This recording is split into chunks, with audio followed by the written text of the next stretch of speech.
So before I start, can I have a show of hands? I'm glad we've got that on camera. That we've peaked already, haven't we? That's a good. Oh dear. Right. Very keen. I like it. A show of hands as to who came here in a form of transport. A car, roller skates, whatever. Yeah, that's good. Everybody. And on any given day, just take a typical day. Some days are different to others, but who here usually likes wearing clothes? That is Bernie.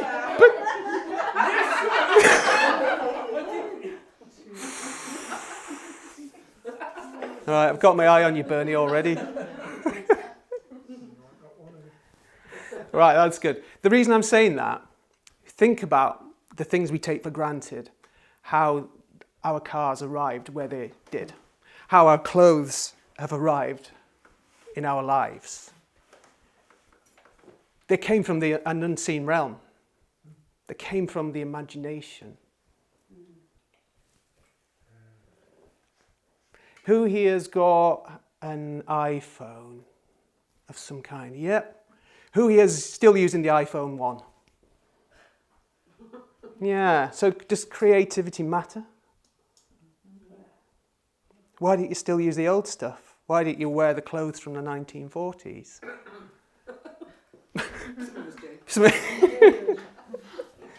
But what I want to say is that creativity, because that's what we're here to talk about, starts in the unseen realm.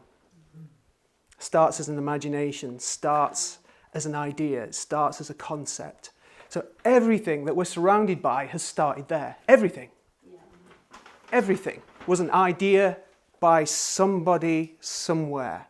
Whether that somebody was God, whether that somebody was a person, whether it was a demonic entity, everything has stemmed from the unseen realm as the thought of an imagination and an idea.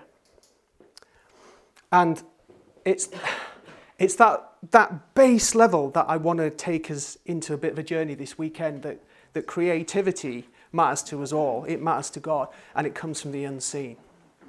It all stems from the unseen. So what is creativity?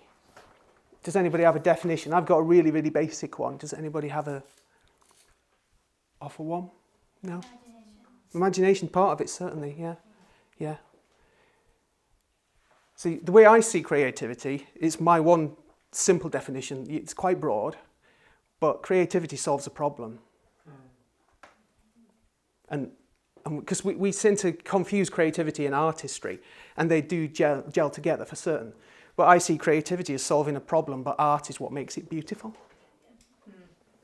You can solve a hunger problem with a cream cracker, or you can solve it, with a beautiful 3-course meal. They solve the problem, but one is beautiful and one is kind of. Sorry. No, it's all right.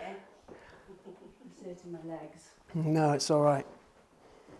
And another thing about the creative decision, it's a courageous one. It's usually a courageous one, because if you create something new, you disrupt something old. And I know I'm in a room full of people who are naturally disruptive one way or another, whether you mean it or not, because what you create with your life and the presence of your life as prophetic people is disruptive. And I found that often prophetic people tend to flow well in creative thinking, in creative production, because of that tendency to not shy away from disrupting, but also leaning into the unseen realm and pulling it into the seen, leaning into something that you haven't got a physical grasp of, but you pull it into here and now.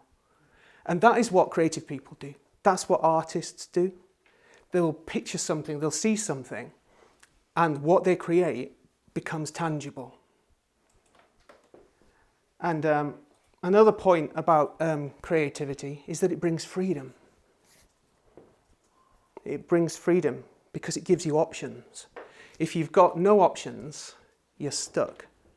But creativity brings freedom It brings options because options give you choice, and choice is where freedom comes from. So if you are stuck, but you can create a way where there is no way, that's like God, isn't it? You give yourself an option. And then it gives you a choice, and that choice is the basis of freedom. That's why the demonic doesn't like creativity, not God's creativity. It wants you stuck in religion, wants you stuck in doing the same thing over and over and over and over again, because that ultimately stops freedom from happening. It's where the Spirit of the Lord is, this freedom. So I correlate freedom and creativity.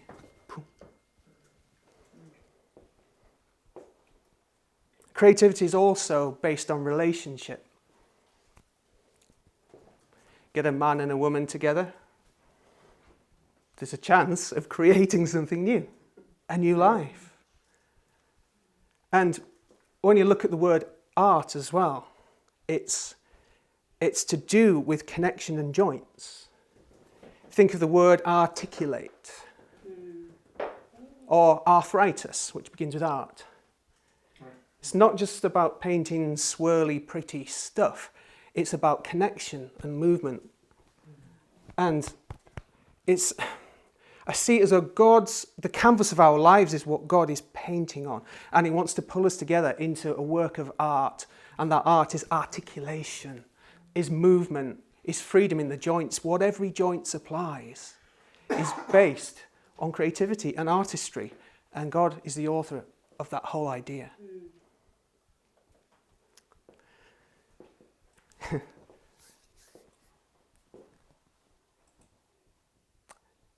And he reuses ideas as well. He reuses ideas. If you think when he created the eye, there are variations, aren't there, in every different creature, but I think he solved the problem once, but I'm going to make it beautiful by the eye in one well, you know all about eyes, don't you? I don't know if you know, but Claire paints false eyes, don't you? Amazing. So people that need replacement eyes, she actually hand paints them. What a gift. To give somebody the dignity like that is just amazing. But also, creativity in the way we do it as human beings, or the way we're designed to do it, is a distinct thing that separates us from the animal kingdom. You know, because that's the lie of evolution, that you're not fearfully and wonderfully made, that you're an accident. How did we get here? Well, just some kind of an accident. How is it going to end? Well, probably another kind of an accident. and that's why hopelessness is pervasive, because there's no meaning, there's no purpose, there's no design, there's no thought, there's no intelligence in that worldview. But creativity is what separates us from the animals. They can create things, but what they create is always from a pattern that repeats over and over and over and over again. It doesn't change. But like I mentioned just with the iPhone, we're on, I don't know what we're on, 17, I don't know what we're on. But we iterate. So we create, we evaluate, we work out what works, what doesn't, and then we'll ideate, build something that's a little bit better. So we go in increments. Animals carry on the same way. So that for me, I love that in terms of being made in the image of God, that we're not animals in the sense of the animal kingdom, like we're not related to monkeys. We're not. Amen. We're not. There's an intelligence, of course there is, but it's not a creative, iterative thing. For example, how many of you seen a dog down at B&Q? A dog, looking for paint to do up its kennel. I mean, seriously, we don't see, you think if this was true, some of the animal kingdom would have got into that stage, and they're not.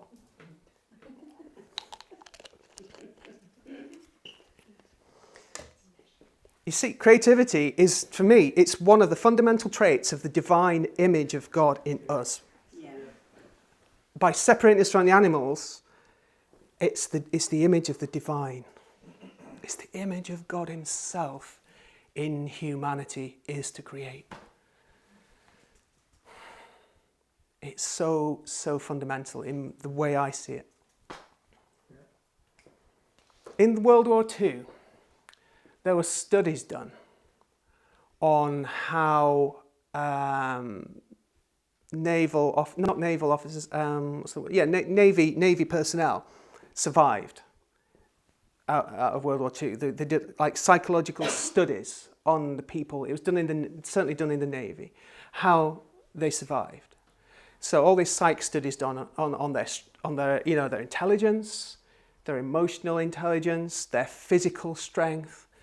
The one thing that guaranteed a warrior's survival above everything else was ability to create. Creative thought.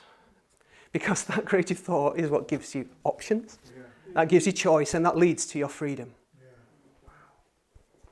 And I think that's powerful, because if we're in the army of God, right, if we're called into the army of God, and we want to survive, I want to stay here, I want to keep going, it's almost like, can we hear God prophetically, but then execute creatively? Wow. I'll note that down myself, that was quite good, wasn't it?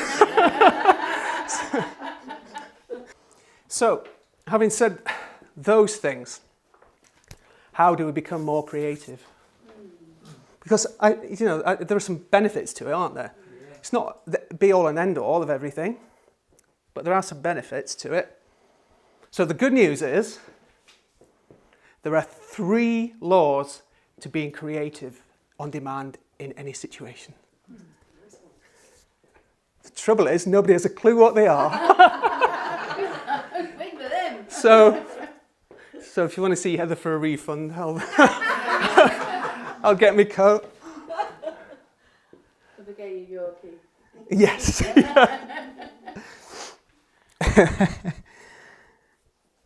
But yeah.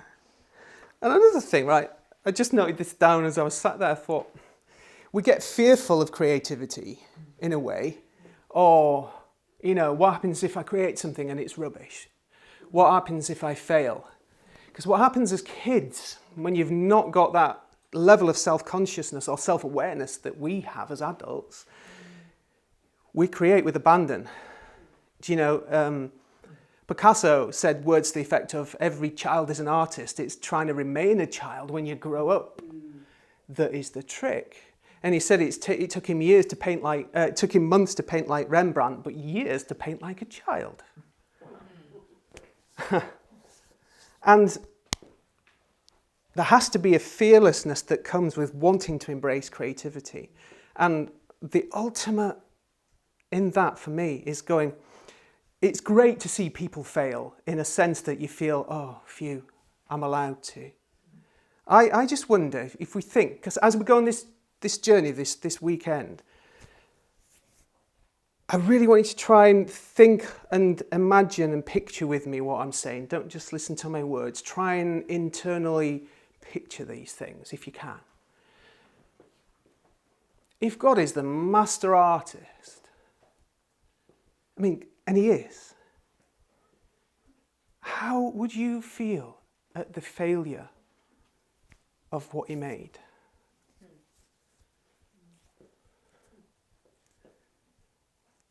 But we expect our creativity to be perfect. He said it was good. Don't get me wrong, I'm not saying that God's, an idiot, but I'm just wondering how that feels to say I've created all this and it's good. And yet, it became such hell.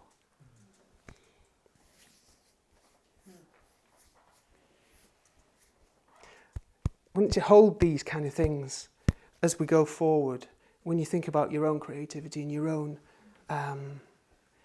susceptibility to failure and to weakness and to those kind of things? Because there's nothing I'm going to lead us into that's going to be embarrassing or any of that, but I do want us to exercise a little. Whatever your sport, if you're a sports person, everybody goes to the gym and works out. It's the same in this arena.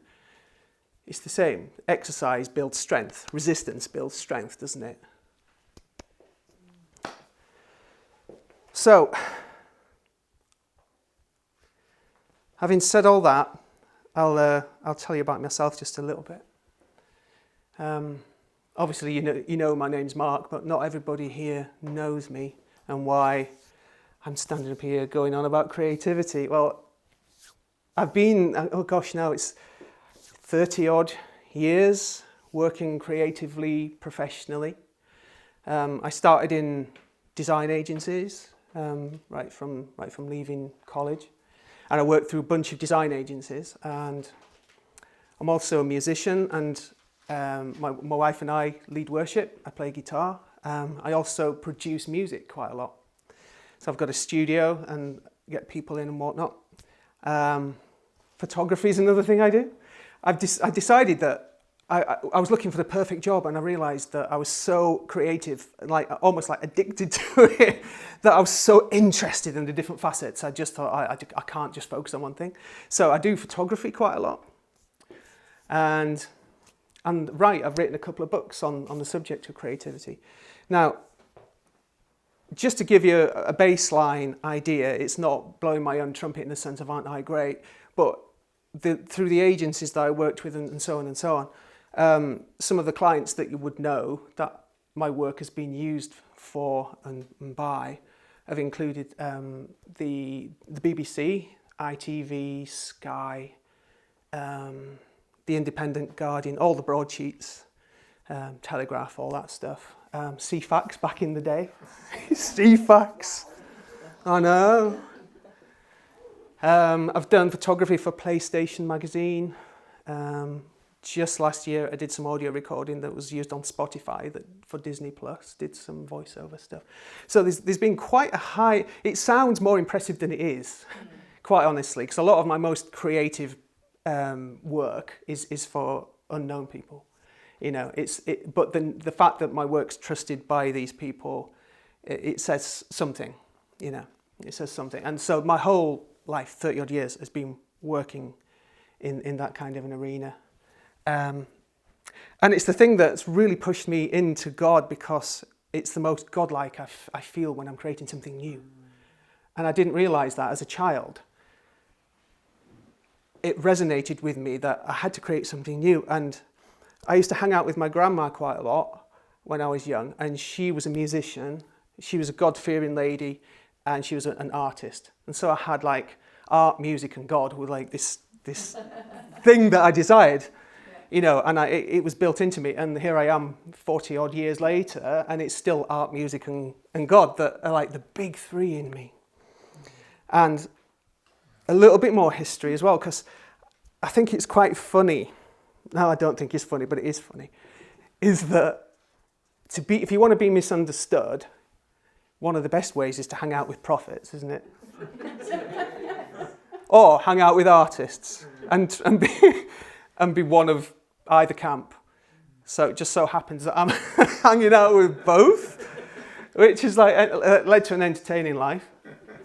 But it started for me right when my great-granddad, who was my grandma's dad, he gave me my first guitar when I was 7. And my great-granddad had hung out with Smith Wigglesworth. Yeah. And I didn't know this until after he'd passed. I didn't actually know that, but he was an impressive man. You know, he was a man of stature, but he had such power and presence with him, but a kindness that I've never forgot. And the fact that guitar came from him. So I can see right from being age 7, that music came into my world, and the power of God came into my world. And I sought out about my great-granddad. I hung out with some people that knew him and found out all the stories, and he'd been so bold that he'd been kicked out of a couple of churches. So I'm like, yeah, he's the kind of fiery chap that I'm glad is in my family line. You know, I'm glad he's there. Yeah. I'll just show you these briefly before we move on. These are the couple of books that I've written, as well as all the other stuff that I've done. And they're both, I brought some copies with me actually, they're in the car. And they're also available on Amazon and whatnot, so you can check them out. But they're written to unstick creative people, or people that need to be creative and they're not. You know, the one on the left is actually healing your heart, because out of the abundance of the heart is where we create from. So if your heart's broken, your art's broken, basically. And Brave Art it takes it onto another stage. of actually getting some fire in your bones once you're up and running again. And, like I said, in an age of conformity, there's a world that wants to conform us into its shape, into its vision. And God wants to do exactly the opposite. So I want to say, the thirst for beauty that we have, the longing for truth and the desire to create are not accidents. The thirst for beauty, because we do, don't we, really, at our core? Who prefers ugly stuff? We thirst beauty, and that's because it reflects the one who is beautiful. Because if you're just an evolved chimp, what does it matter? It's a sign pointing back to home, pointing back to our great creator. And creativity, I don't want it to be limited into, right, I think we get stuck in, okay, I'm a prophetic person, therefore I must do prophetic art in the sense of it being, let's do a canvas and we'll sit there and you'll do a rainbow or a swirl or a dove or whatever. And it stays, celebrate that for what it is. But yes, and is what I want to say. Yes, and. Because the gospel's even bigger than that. This is a step forward, but there's a bigger step forward. There's a bigger step forward. There's much, much more. So whether you're a writer or a painter or a storyteller or you bake or you're a gardener, whatever it might be, the glory of God can be revealed through that creativity. It really, really can. Because he invented it. You know what I mean? You could be a jeweler or a songwriter. Whatever it is. Sandwich maker. Do you know what I mean? You can bless somebody and change their life with a sarnie. I'm convinced of it. Convinced of it, I am. And it's not peripheral, It's not, creativity isn't peripheral, it's the fruit of the cross to me. Wow. It's what Jesus died for, is to set us free into being what he made us to be. And he said, go and be fruitful. Yeah. Well, what does that look like? What does it look like if we're going to look like Father?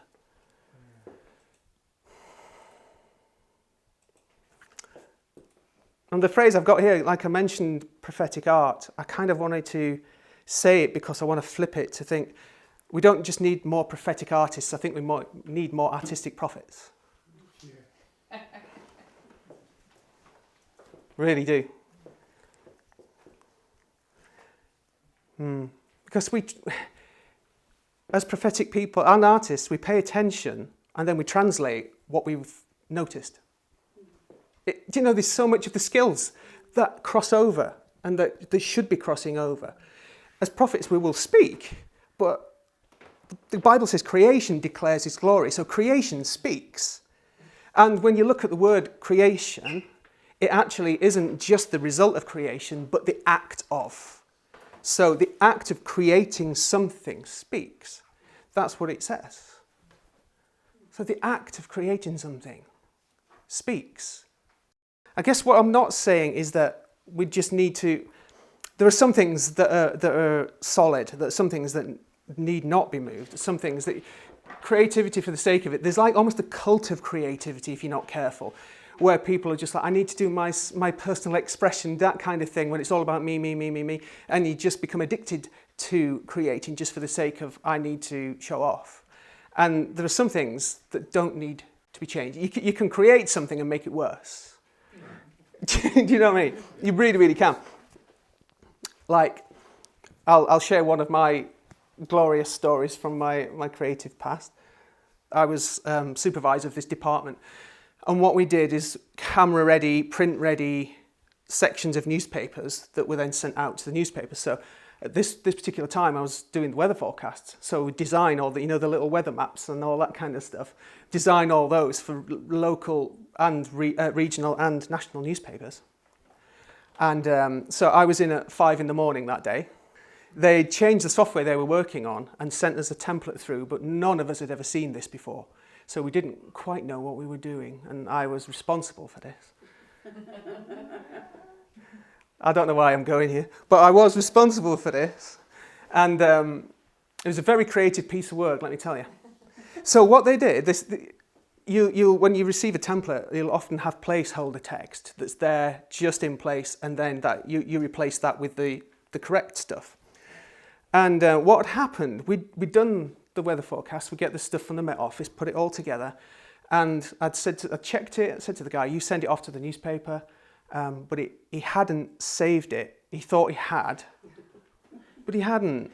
So because he'd been unsure about the software, so 22,000 copies. Yeah. Yeah, so the Lancashire forecast was chicken chasseur. I know. And the UK was a vanilla pudding. 22,000 copies. So yeah. How's that doing, Chris? Yes. It's all right. So when I say not everything needs to be creative, that was probably one of my most creative moments at that point. But it wasn't appreciated because it wasn't helpful creativity. And it's like the same of like dentists or whatever. You go to the dentist, you don't want to come back with multicolored teeth just because you felt like, oh, I need to be creatively expressive. Because, you don't want to go there. So, I'm actually going to turn to some Bible now, can you believe? Here we go. So in the beginning, God created. Now, we all here know the Bible. We all here know something about the character of God. You could list all the attributes. He's good, he's kind, he's loving, he's faithful, he's a warrior.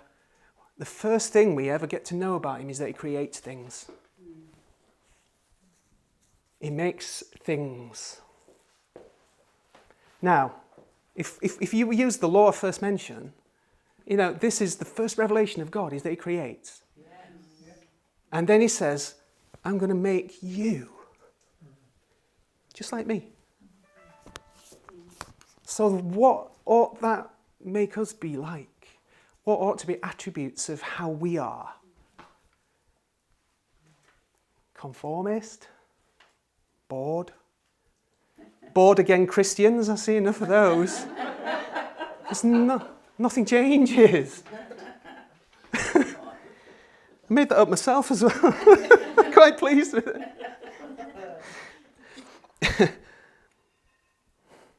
Because we sing worship songs, don't we? And they're from a good heart, and I agree with them. God, I want to be like you. And God says, I'm a creator. I create things. And so we go, I want to be like you. How often do you hear a teaching that's all about being like God is to create new things? It's not often, is it? It's not in your psyche. It's a whole other realm of other things that get brought up. But this, for me, being made in his image. You see, when he made the world, everything was dark and chaotic. Yeah. Now, excuse me if I'm wrong, but if you look out there, does a lot of it look dark and chaotic to me, to you?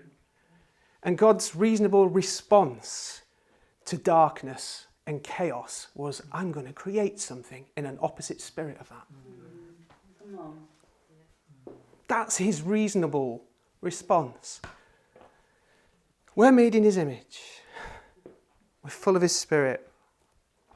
I'm so determined to become more like that so that when darkness and chaos faces us, we respond with something that's prophetic, creatively executed.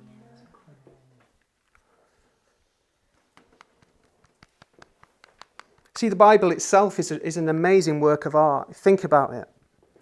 It's an amazing book if it was just a book of rules, but it isn't. It's a book full of stories. It's a book full of poetry. It's a book full of songs.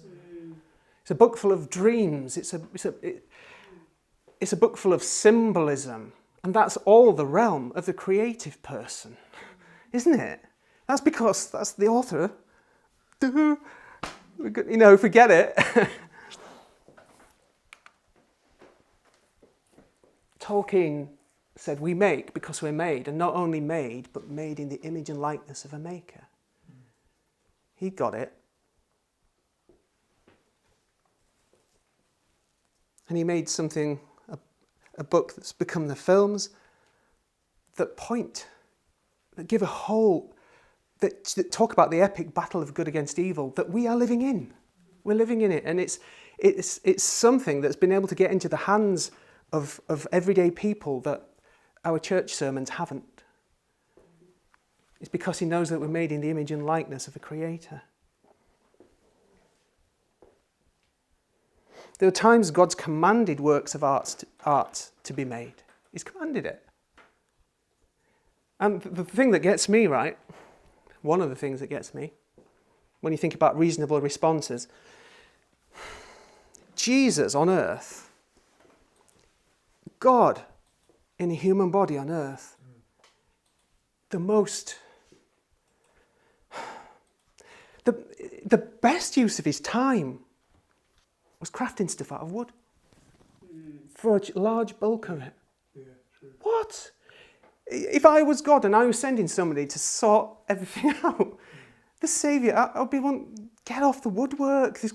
You have got more important things to do. What's that about?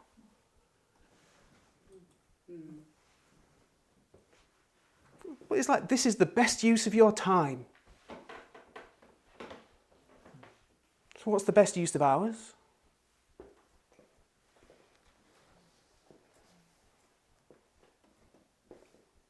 And he told stories, didn't he? When you think about how Jesus was telling stories to people, he told parables. He didn't just give them, lay down the law. He told stories that a lot of people didn't even get the spiritual connotation behind it, but yet they still came and listened. So why? Why would that have happened? I think he was such a master storyteller, a gifted speaker, and gifted at making the tales up, that the people would flock. I cannot get enough of listening to this. This is so entertaining. This is so creative. This is so filling my soul with goodness. And they didn't even get the bigger picture. A lot of them didn't get it. But yet it still engaged human beings. Maybe the revelation would come later, but it engaged them. It didn't put them to sleep, did it? Just the opposite. Just the opposite. And also when you think about God, when he says, I change not, but yeah, I'm doing a new thing. We can be in church changing not, but nothing changes. Do you know what I mean? But God said, I'm changing not, my character's the same, but I'm doing something completely new. And they seem like juxtaposed, but they're not. And think about the prophets as well. Think about some of the prophetic acts. They remind me of like Turner Prize crazy artist thing. Like Damien Hirst and that. You know. So Ezekiel made a 3D model of Jerusalem, didn't he? He did a plan of it, and then he did a 3D model, and then did some reenacting with it. That's mad. Have any of you done that? Well, I'm not telling you what I've done. Mine comes up later, probably. I mean, Isaiah walked around 3 years naked, which is a bit weird, isn't it? Jeremiah. Now this one. You know where I'm going, don't you? Buried his underpants. What the heck? And do you know what I mean? It's a strange but creative expression that you would say avant-garde crazy artists would do. But this is a prophet. This is part of what prophets were doing. Which is, I don't understand it, but there you go. Right, I want to talk about co-creating with God. Co-creating with Father. It's just what my daughter and I did. We sat with a little, she was 4 at the time, the one on the left. So she was sat next to me and we had a book open and we just had a picture of a rabbit. So I sketched the rabbit and I was teaching how to draw stuff. So what I'm talking about here is this is the heart of Father. He's sending the Holy Spirit as a helper to us, not for us, not to do everything for us, as a helper. But he will sit alongside and go, we're going to create something together. We're going to create something. And that's, it's just, we do loads of them. We just sit there sketching away and she would co-create with me. And, she's now really good. Now she's 7. We do drawing competitions and she beats me now. She's really, really good. But it's because I invested time in her, and if we sit down with Father, I think he's so happy to teach us about how creativity works. That on the left is a book cover design I did fairly recently. What it says is it's a guided bereavement journal, which is to walk people through, loss and grief and stuff. And it's a young person's thing. And so the idea that I had, because I was working through different concepts of how to make that stand out. I started off with people's faces and stuff looking sad, and that was just too depressing. It didn't work. And I think you can't really see down here, but I had the idea of there's a stick man, he was pushing away, everything's changing, and to reveal something new. And I thought it was a bit too like a stage hand pushing scenery, and that wasn't working. And I thought, well, grief and bereavement, it tears, doesn't it? It rips. But it does reveal something new. So that's where we got that idea. And so my little girl and I went into the studio, and we experimented with different pieces of paper, tearing them, ripping them, stuck the one that worked best on the wall, took a photograph of it and made that cover from it. So this is the old and the new's peeking through. But it was trying to tell that story. But what I'm saying is, as I was doing that, that's a lot of what I do. But I'm co-creating with the little one. And this is what I believe Father wants to do with us. Father God is so keen on us joining in the ongoing creation and the ongoing recreation. You see, when God's doing all things new, everything he does is new, isn't it? There's a new creation, there's a new covenant, there's a new testament. He's going to make a new heavens and a new earth. Everything's new, and he wants us to sit with him and be part of it. Right.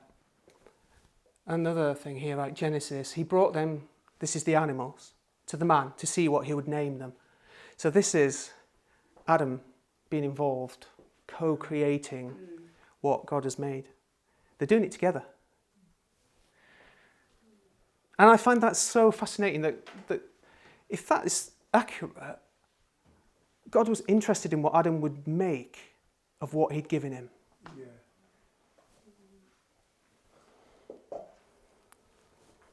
He was curious about what Adam was going to do. Even though, you see, that baffles me. If God's curious, but he knows everything. Oh, it messes with my head. Does he allow himself curiosity because it's so much fun? But he's got an eye on what we make. He's got an eye on what we make because he's interested, he's curious to see. And do you know that happened with the Tower of Babel as well? And that was based on imagination. I'll talk about that a little bit more tomorrow. But there's a curiosity from God saying, let's go down and see what mankind's doing. What are they doing? Let's go and have a look. I find that really interesting, that there's a curiosity in the all-knowing God about what we are going to create on planet Earth. And I don't think that's stopped. If he's the same yesterday, today, and forever. Yeah. And does God use process? Because I spoke to you a little bit about my process. Does he have to use process? Because you think he'd just create he can just do it like that. But yet, we're involved in process. Did he prototype anything? I'm only asking, I don't have a clue. But did he? Yeah. Would he have done? Would he have tested? Tried things? Like when it said it repented him that he'd made mankind and the flood happened and all that. It's like, let's go again. And there's going to be new heavens and a new earth. Let's go again. It's interesting. I find it really interesting. I don't have an answer to it, but I find it an interesting thought to allow myself off the hook that my first creative attempt or something is not always the final thing. There's always a journey, and it seems like God himself is happy to go through a journey. Right. This is going to be fun. I've put myself a Bible verse here. Please stand on this with me because we're about to do something. Jesus said, you do not realize now what I am doing, but later you will understand. Can you work with me with one of those? Look at this. There's some artwork I drew up earlier. Do you like it? No. It's all right. What do you think, Anne-Marie? Yeah. Right. What I'd like to do, I want to do some co-creating. Can you do some co-creating with me? Can I... Ooh. Everyone just grab a sheet of paper and can you group together into kind of fours if you can. Thank you.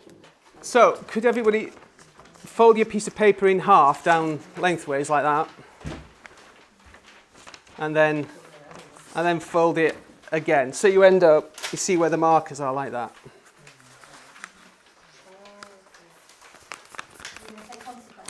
Okay. So what I want us to do now, you might have heard of this, I don't know if you have, the surrealist artists use this technique to break themselves out of their stuck thinking. You can do it with words as well, but drawing it is easier. So we're going to draw, but don't worry if you're not an artist and you can't draw. The funnier the better. We're aiming for stupid, okay? We're aiming for daft.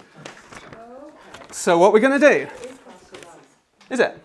I don't know. Drawing consequences. Oh. It's just basically, whoever's on your sheet of paper, I just want you to draw any kind of head. And then just make sure the neck goes just over that line. Don't let anybody else see it. And then you fold your head over like that. And then everyone exchanges their sheets and everyone passes on to the next one. Does that make sense? And then we just work through each section, then everyone draws a torso, arms and whatnot. Just go all the way through, keep passing it around. And I'm going to see what we create. Because this is a co-creation, even though it's in a very silly fashion.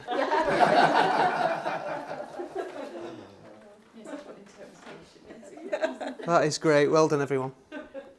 That's mad. Have a good laugh at them later.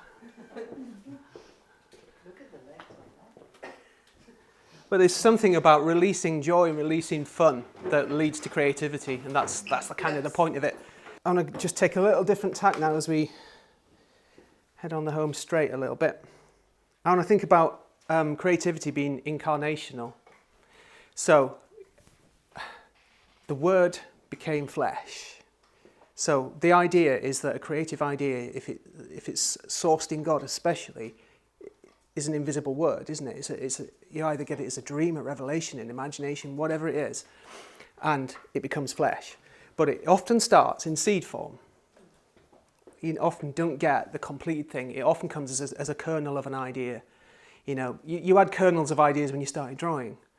Just a little bit of an inkling, and then you drew, and then the names would have come as that. If you'd gone back and revised it, you might come up with a better name through the iterations, but it will come as a seed. And I just want to think about the Word being made flesh, because that's what creativity is. It's something from the invisible realm putting on flesh in some way, putting on the physical realm in some way. And I want to think about Mary when she said, "Let it be to me according to your word." So if there's a creative thing being birthed in you, an idea, let it be to me according to your word.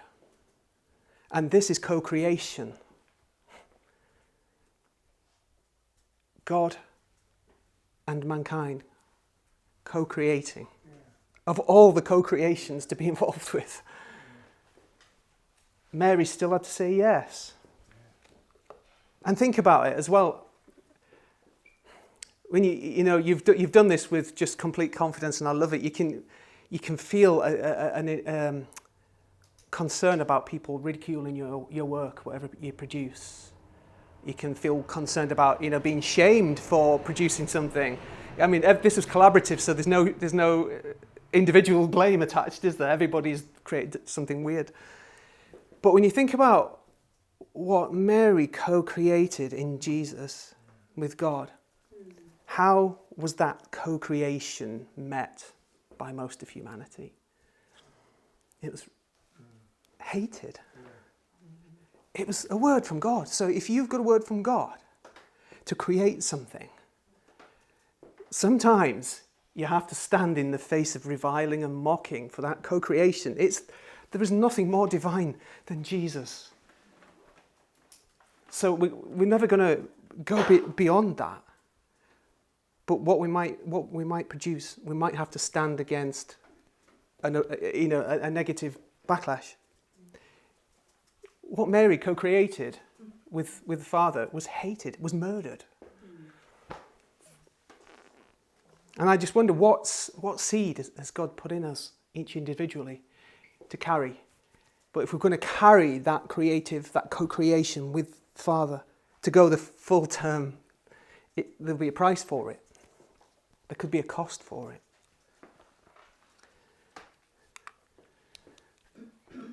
This year, we're coming up to Christmas, so it fits, but this is in Luke. Now there was a man in Jerusalem whose name was Simeon, and it had been revealed to him by the Holy Spirit he wouldn't see death before he had seen the Lord's Christ.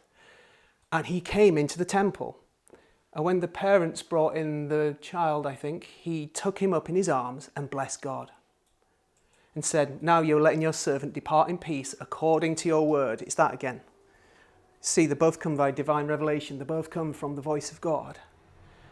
And Simeon could now die. He was happy to now die, having seen what Mary was carrying, what put on flesh. And he was happy to then depart because he'd seen the word of the Lord become flesh, become incarnational, right? And that's what I'm saying. Creativity, working and co-creating with God, is incarnational. So Simeon could die happy. This is Herod's response to the same. When Herod saw he had been tricked by the wise men, he became furious, and he sent and killed all the male children in Bethlehem and in that region that were 2 years or under, according to the time that he had ascertained from the wise men. So Simeon could die happy. Herod wanted him dead. And they're the results of co-creating with Father. It's the ultimate co-creation with Father. I just wonder how many gifts have been murdered in their infancy.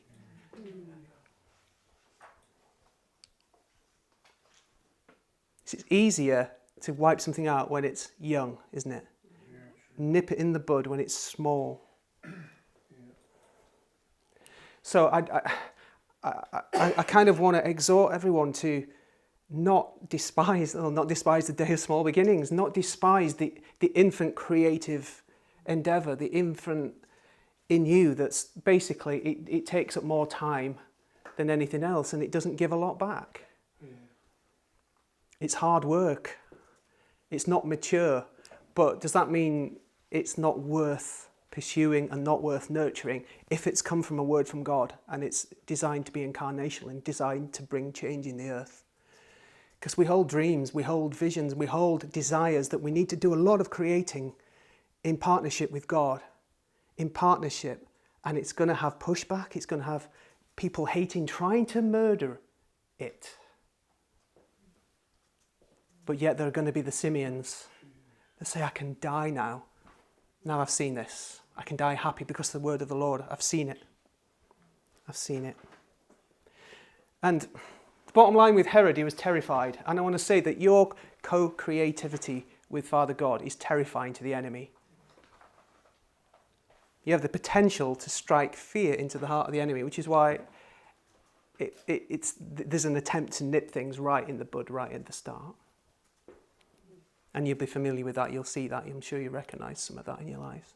Bottom line is you are creative. And I think the question I want to convince us by the end of the weekend is not, am I creative? Although you probably all think that you are to some degree. But what will I make? I want us to get to that place. Because we get the notion of being a creative individual battered out of us just by life, by the workplace, by you conform, you go to a job, you do your job, you go home. And school teaches you that way as well. It can teach you to be factory workers, to be conformists. And a conformist isn't a creative, they're two different things. And it isn't usually a lack of talent, it's a lack of confidence. Yeah. It's a lack of knowing what you're capable of, because you're capable of more. then you know you are, especially when it comes as a word from God to start with. It's a fearful, terrifying thing to the enemy. And part of my heart is a desire to see church and the wider scope embrace creativity again. So it kind of got knocked out, especially kind of during the Reformation era, when everything became much more utilitarian and afraid of art and afraid of beauty. It was like a rebellion against the Catholics who were very extremely ornate, and it's kind of stuck in our Western Christianity as where things have to be functional but never beautiful. And it's almost like as creative people you can be seen, a bit like as a prophetic person, you can be seen met with suspicion. Met with, well, you're a bit of a maverick, aren't you? You're not fitting into what everybody else is doing, and that's exactly the point. You're not fitting into what everybody else is doing. But there's been a dearth of nurturing and a dearth of care for me. I know a lot of creative people, especially from around this area. I know personally that were in church and were not supported, were not recognised for their gift, and they've gone so far off the rails you would not believe. And these are called to the house of God and were not nurtured, recognised and helped, and they've ended up going to a place that will accept them. Yeah. That's my point. That's my point. And I mean, like this gathering here is nurturing prophetic people. The same, I think, needs to be replicated in the creative realms in the same kind of way. Because otherwise people do get left by the wayside. I'm here because Rebecca and Heather and a couple of others came visitors a year and a half ago, or whatever it was. Came on a search and rescue mission, basically, because we were stuck, alone, isolated, feeling cut off, shut off, misunderstood, no way to connect with, no people that even understand what I'm talking about. And creative people have got the same, whether they're prophetic or not, they've got the same dilemma. And yeah, as creatives, they're behaving like God. They're behaving like Father and being heralded out of it because of a threat. They're a threat to power. This happened, you'll recognise this guy. This happened to this man, Vincent. Yeah. I've chosen this painting just to show you because he had the same thing. He was called, he wanted to be a preacher and he got kicked out of the places for excessive zeal. that was the phrase. He was excessively zealous for God. And so he turned to art. Again, the prophetic, the call of God and the creative. He went to, he did all his paintings and whatnot. He sold one in his life, potentially two. There's an argument. How sad is that? Yeah. And the point I wanted to make is this. If you look at the picture, it speaks. This is what I'm talking about, creativity speaking. Look, all the houses, the lights are on everywhere except the church building. Wow.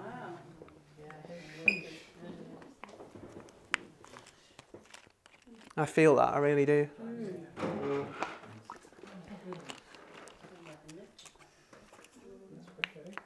Yeah, yeah.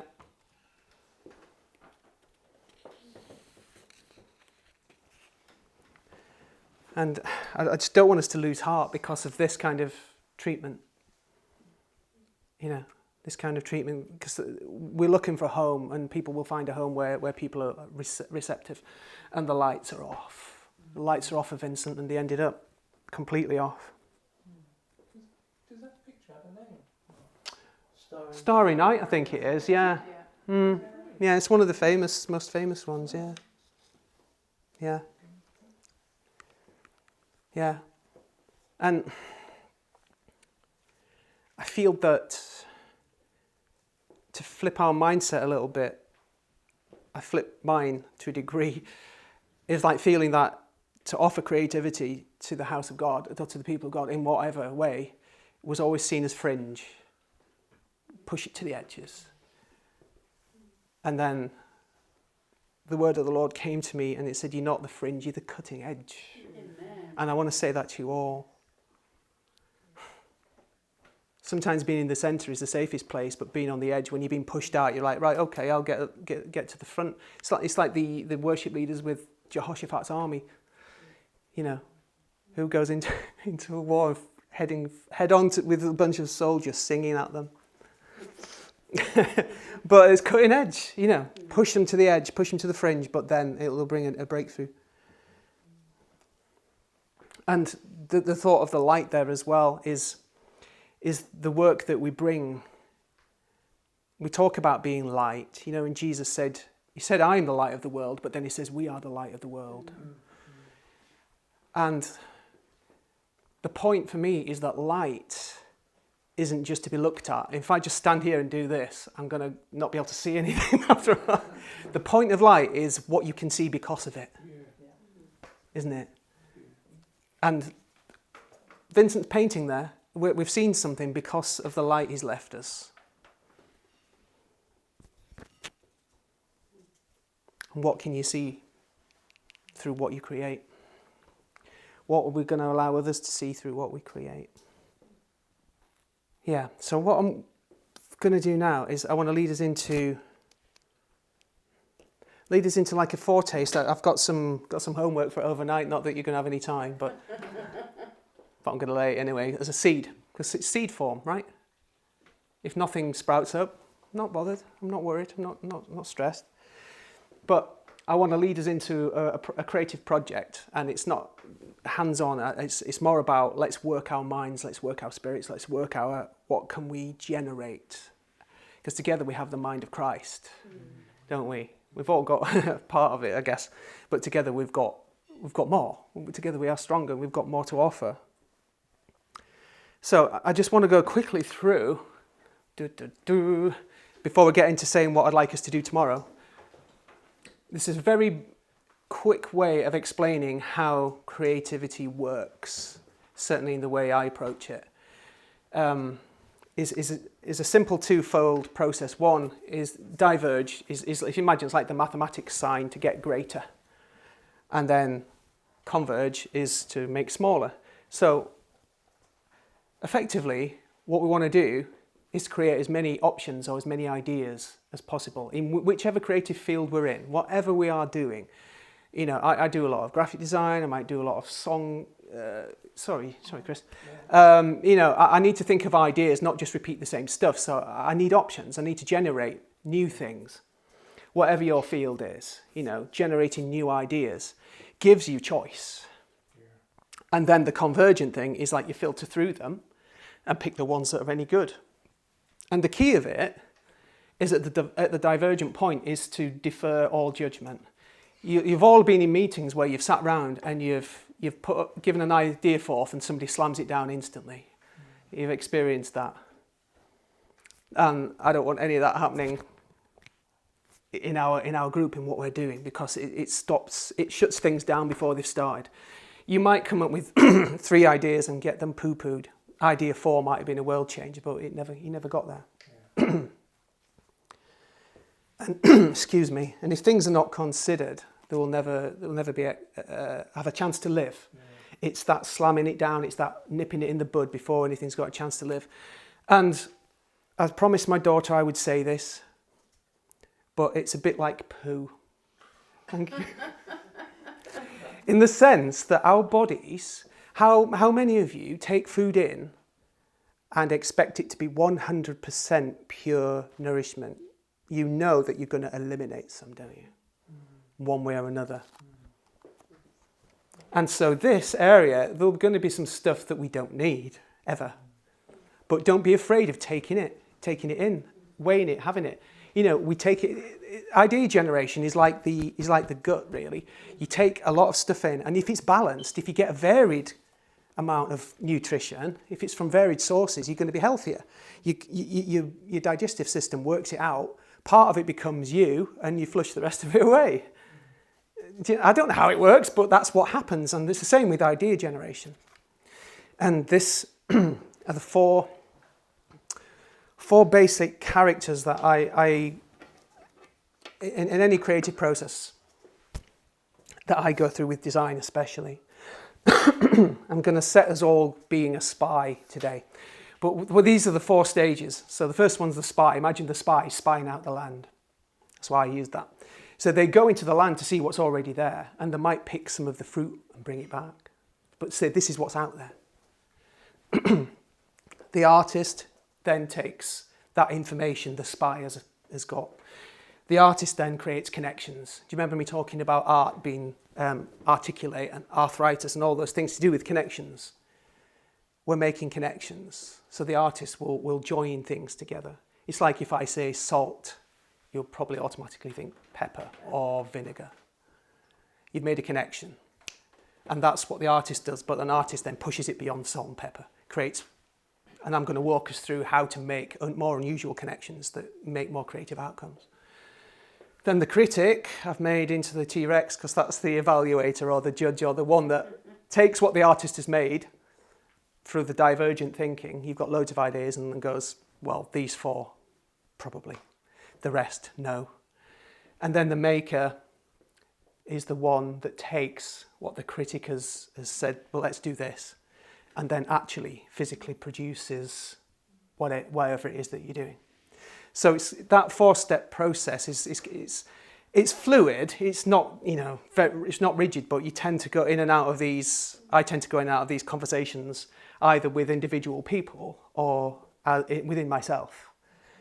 When I'm spying out the land, I'm looking at what's out there. I'm not judging it. I'm just seeing what is out there. When I'm creating, the artist is making connections. Like the torn paper, I was looking for something that connected a tearing and a ripping of the soul, but also into everything's changing and offering a new beginning. I was looking for a connection. And then my mother-in-law was the critic because that was her book. So I did quite a few covers, and that's the one that got through. She is a grief counsellor. And then obviously I'm making the cover, actually physically putting the design together, taping it to the wall, photographing it, putting the stuff together. So that's the process that I want to do in session 3 tomorrow. And I do have a kind of an exercise that can walk us through that, but it just so happens I've got a real project that's just landed on my desk.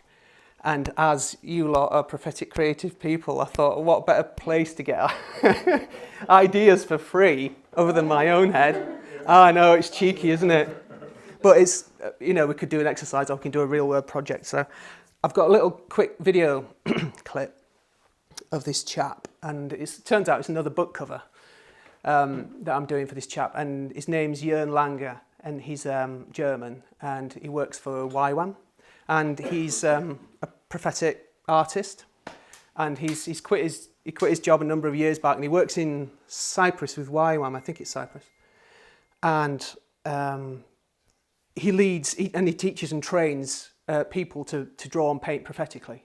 So like we give a prophetic word, they give a prophetic sketch or painting or whatever, and they go out on the seafronts and stuff like this, and when you hear his stories, they're quite profound of what the people have, they've painted and drawn people. Well, that's my mum, or that's, they've actually recognised people. Wow. And God's, people are being born again and through it and everything. It's quite a thing. So I've got a couple of Jörn's books. I'll show you them tomorrow. And they've been really good on the foundations of prophetic art, especially. They're really dense, really, you get into word studies, everything's all the Greek and the Hebrew, and it takes you forever to get through them, but they're so meaty, there's so much to chew on, and I've struck up a little friendship with him over the past couple of years with email back and forth, and so this guy carries something that I really rate. And his new book that he's written, I've read the manuscript of it, it's Creating from a Place of Rest, is the ethos of it. And he's basically, I said to him, I'll show you a little video clip of him, but I said to him, that sounds like, it's a good title, but it's also a very good strapline. If you have, I almost want to have a really punchy 2 or 3 word title. So in essence, what I'm going to lead us through tomorrow is, can we come up with cover concepts, ideas, and even possibly a new title that's stronger, and Creating from a Place of Rest supports it. So I'll play you a little clip of Jörn. This is just a little interview of online, so you get an idea for what the guy's like, rather than just me telling you. And there he is on the left. Yeah, well, my name is Jörn Lange. I'm German originally, but I've lived in Cyprus for, we're in our 14th year now. Wow. With my wife and 6 children. I work with youth with a mission, actually, and I lead a ministry called Kadosh Art, which means holy art or art orientated towards the Lord. Yeah. And we do 2 things, basically. We do outreach, that's one arm, and we do training, that's another. So for outreach, I mean, we're an island, so we go to the seafront and we draw prophetically for people. It's all spontaneous drawings. We tell them it's 5 minutes. And we have seen in the last 14 years that God speaks to people, that they can realize that he's real and that they can connect with him through art. And I find it a fascinating opportunity to basically share the gospel with them.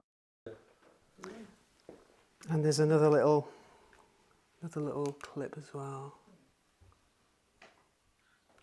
Talk about a little bit about your art journey personally, and when you started realizing that, hey, this is not something that I just do for fun. There's actually a God connection in this. And when did you start to sense that as an artist? Well, I have to say I'm one of those who say, well, I didn't do anything for like 25, 30 years. Yeah. I originally trained as a banker, and I worked in that for 25 years. And then we came to Cyprus and started a house of prayer. And 3 years into that, so when I was in my mid-40s, my wife gave me pastel chalk, and art paper for Christmas. And I unwrapped it and I said, what's this? And she said, well, it's chalk and paper. And I kind of said, well, I see that, but why? Yeah. And she said, well, I thought God told me that I should give it to you for Christmas. And I said, oh, thank you. Yeah. And put it on the shelf. And then 3 months later, I felt God say that I should take the pastels and the paper to our regular open worship evening at the House of Prayer. And I said, to do what? And he said, well, to draw. And my answer was, well, I can't draw. Yeah. Yeah. And for me, that was the end of it. But God kept insisting, and to cut a long journey short, I spent a whole year taking the pastels and paper every week and kept drawing. And it was a year where God said, I want to restore art to you. And I said, you want to restore art to me? Why that? What is that for? Yeah. And basically every painting I did brought healing to me as a person, which was, I found it totally amazing and fascinating. I've never seen anything like it. And after the year was gone, I was in the House of Prayer at one of our evenings, and I was drawing, and the drawing didn't speak to me. And that was the first time. And I looked at it and I said in prayer, Lord, what is this? Why is this not speaking? Am I not listening? Am I doing something wrong? Yeah. And I felt him say, no, this is not for you. This is for someone else. A person who is here tonight. I want you at the end of the evening to go over to them, show them the painting, give it to them, and explain what I want to say to them. Yeah. And I think I said out loud, you must be kidding. I'm not going to do that. I mean, so I argued with him, and I still do that today. I usually lose. Yeah, that always works out well, doesn't it? Totally. Yeah. So at the end of the evening, I went over. It was the young lady. I showed her the painting. I explained what I had understood. She started crying, which really embarrassed me. But she accepted what I said, and she took it. And I'm still in contact with her mother, who says, yeah, the painting is still on my daughter's bedroom wall. Wow. And that was basically the start of seeing this as a ministry, not as something that is just for me or that is just for fun or for having a good time. Yeah. And God continued to challenge me and to develop things.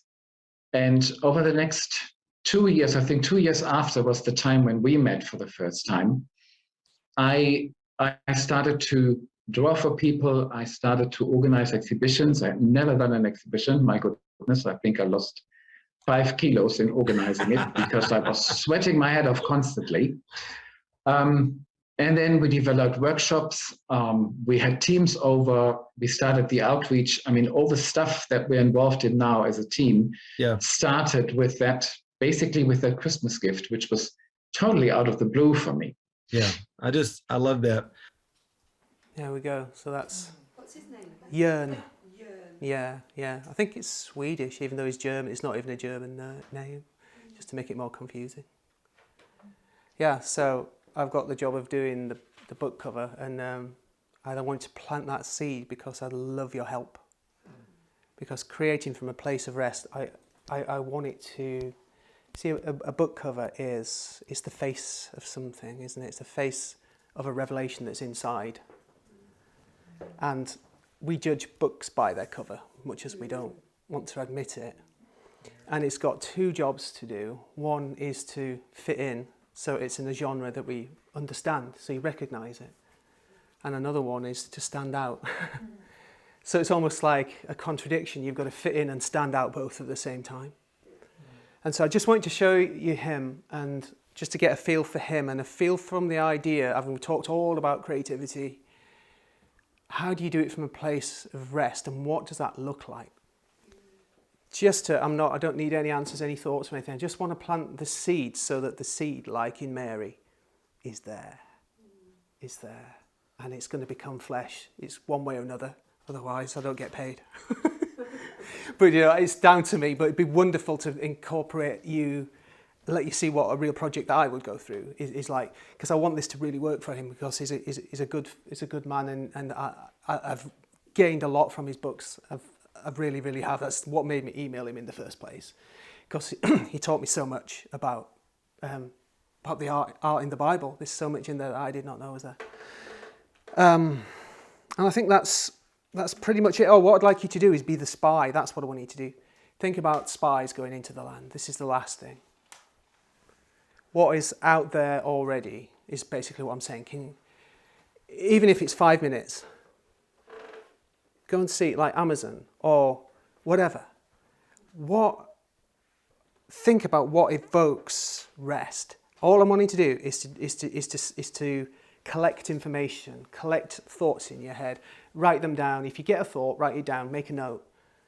What does rest look like? What does it sound like? What does it feel like? What colour is it? What does creating look like? On a book cover, how does it speak? Because if creation speaks, this creation needs to speak. Otherwise it's not going to reach the people who need to know what it's saying. Do you get what I mean? It's the face. It's the face.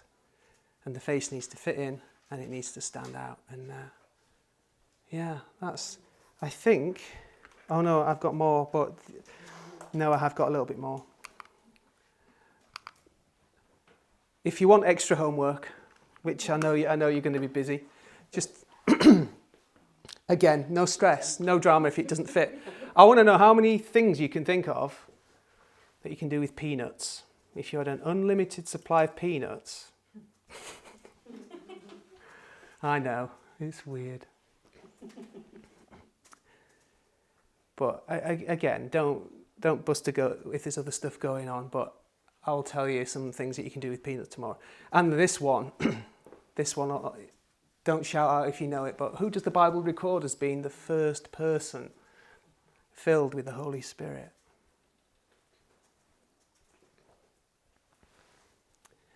Because that's some of the stuff that I'll cover tomorrow, but it's finding it out. It'd be surprising if you don't know.